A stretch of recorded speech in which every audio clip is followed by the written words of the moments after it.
When we think about transitions in and out of the canter, we often don't really think about posture, and yet bad posture can actually be what's ruining your transitions, particularly those into the canter, which is what I want to focus on today, but they can also ruin it out of the canter. So it makes sense that we begin to work on our posture as riders in order to create better, cleaner transitions for our horses. That's what I want to talk about today.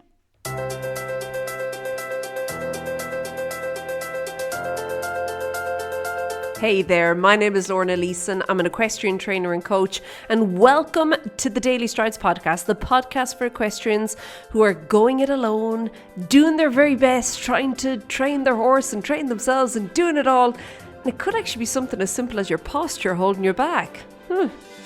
Okay, so I mentioned it about posture, and it is really important. And of course, many trainers and coaches, they'll talk about position. Your position is important too, but hey, at the end of the day, if you're not carrying yourself, it doesn't really matter what happens, because your posture really does affect everything, okay? Now, I think that when it comes to horse riding, the canter is the one thing that, well, it's not the one thing, but it is one of the things, okay? One of the few rare little things that you can get almost like instant results with. You just tweak one little thing and it can have such a resounding knock-on effect, like this ripple effect through all of the other things.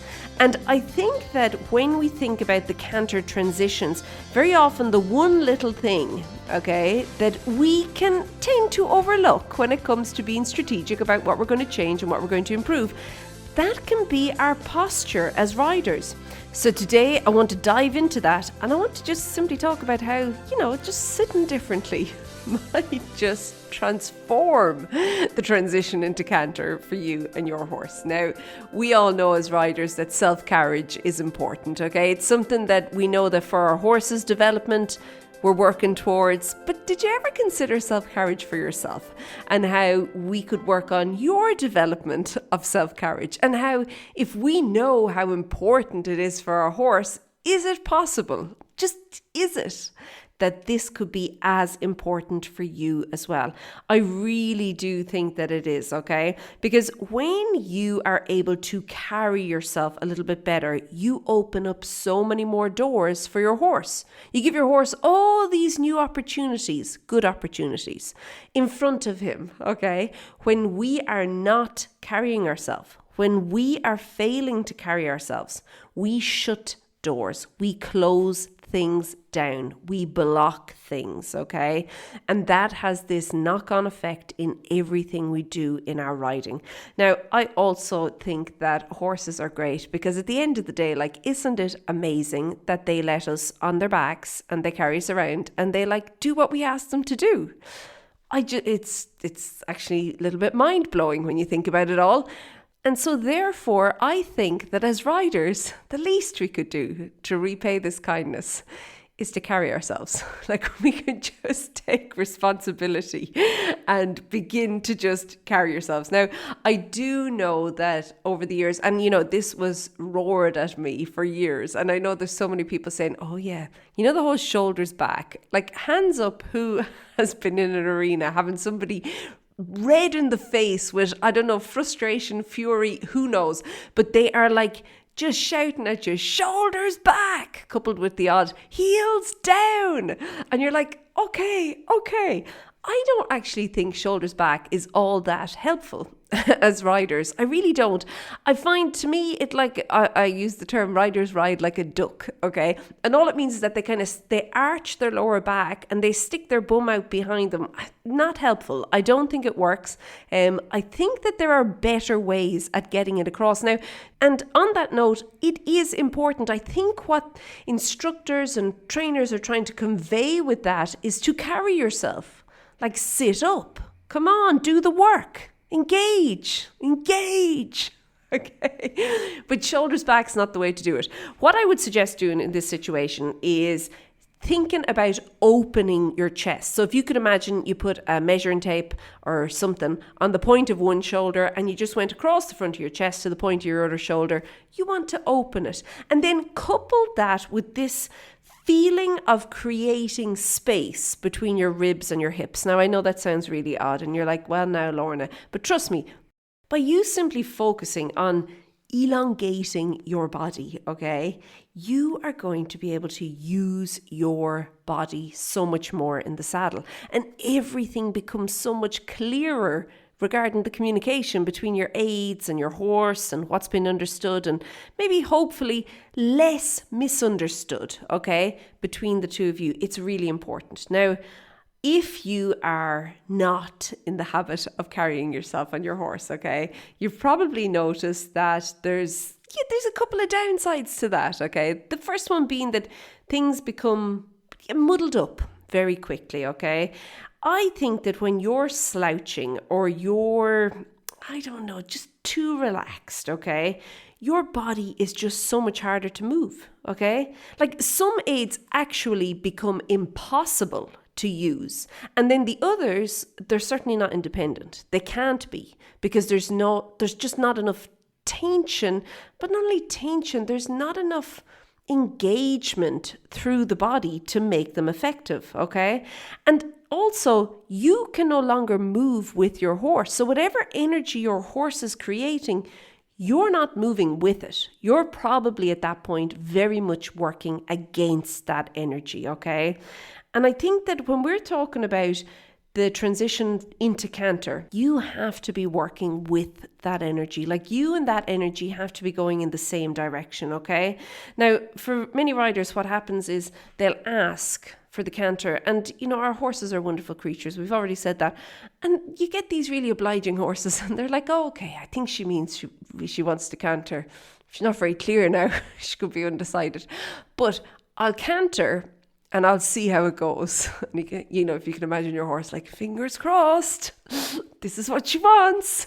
And then he goes into canter, and then the rider immediately meets him there with a on his back or a jab in his mouth. Not so nice. And it could have all have been prevented if the rider just carried themselves a little bit more, okay? Seriously, it is really, really important. I think that over time, when you keep asking your horse to do something and your horse responds and he does the thing, and then we do not move with him into that, we're actually training our horse not to do that thing. And very often your horse will begin to ignore you. He will just say, she's confused. Just what she wants. I don't like my back teeth being pulled out. So guess what? I'm not going to do it. We'll stay here. We'll stay doing what we're doing now. Okay. And that, of course, is not going to help situation either. Okay. So we want to be really, really sure of what we're doing, because if your posture is causing you to say no to whatever it is that your horse is doing because you asked him to do it, you are going to have training issues down the road. And that is just the long and the short of it. Now, I mentioned the lack of independence already, but I do think that it needs to be stressed. And particularly, again, let's think about this transition into the canter, because that's what we want to focus on. If you're dependent on either your own aids, okay, so if you're dependent on your hands, okay, or your legs, you grip on, you become the vice grip on the horse's back, okay, for support, or you're dependent on your horse for support, you're going to have issues through that transition. And not only through the transition, you're going to have issues when you get into the canter itself, okay? So if you're using your hands, for example, to balance in the saddle, well, contact cannot happen. It's actually impossible, okay?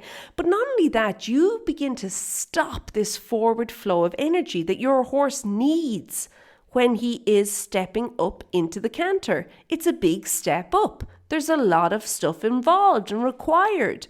And if you're there just working against him every step of the way, could you imagine how much frustration your horse must have regarding the trot or the walk to canter transition, okay? So I was thinking, no, please don't ask me that. You can't make up your mind about what you want. Please don't, okay? So it's really important that you are independent, and you cannot be independent if you are not carrying yourself, okay? It is that important. Now, I also want you to think about after like a couple of, transitions of this happening, of you and your horse you working against your horse all the way. And, this is all unintentional. Nobody goes out of their way to say, okay, today I'm going to work against my horse and we'll see what happens. It's unintentional, but it does happen, okay? But when that happens over time, and not even over time, just after a few different transitions in a single ride, you are going to find that there's a lot of tension, increased tension, excessive tension begins to kind of creep into that ride, and it's not enjoyable anymore for anybody, for horse or for rider. So it's really, really important then that we keep in mind that by the fact that we're simply not carrying ourselves, our posture is lacking, we're eroding the foundation of everything, which is relaxation, okay? And it's just very important. I think that it's well worth the effort on our part as riders to improve our posture, to improve our own self-carriage, so as we can have cleaner, clearer transitions into the canter. That they're smooth, that we like go with the horse. We're like, oh yes, we're all going to canter together. And your horse probably go, what? Oh my goodness. Okay, this is marvelous. Right, let's go. So really, really important. Okay, so what I'm going to suggest you do is you need to begin to model what you want in your horse. So we spoke about self-carriage and how it's kind of this principle when it comes to training our horses. But, we need to model it first. So what I want you to do is to focus on carrying yourself, and when you're doing this, you are going to communicate more clearly using your aids. And not only that, you're going to actually create this space for your horse to step into the transition, to step into the canter, okay? And he'll do it with balance and with the correct level of tension, which is going to feel smooth, okay? And it's really important. Transitions into the canter, they feel upward. It feels like we're like stepping up into something. If we block that, our horse cannot respond like we want him to, okay? And when you are then practicing the transition, notice then that once you're carrying yourself, once you've begun to, get the whole posture issue straightened out, okay? You've stopped slouching. You're like opening your chest. You're elongating through the body. You're like allowing your legs to drape down. It all looks good. I want you to notice how then you allow your seat to actually go first into the canter. So when your horse strikes the canter, your seat leads you. And of course, then you can begin to look at more improving the transition, because now we're not blocking it. Now we're going with it. So now we could begin to maybe explore a little bit more the connection between our seat and our hands and how that feels as we step into the canter. We could explore things like our horse and the contact itself with our horse, and then being able to begin to not only have a okay transition, but to actually begin to ride really good transitions with our horse. Okay, if you're interested in doing more in the canter with your horse, I'm going to strongly suggest you come over and join us in Improve Your Canter. It's a 4-week program. We are in the thick of it now. You can join right now and still get all of the goodness. You can find out all the details over at stridesforsuccess.com/canter. Okay, I'll see you there. Be good. Bye.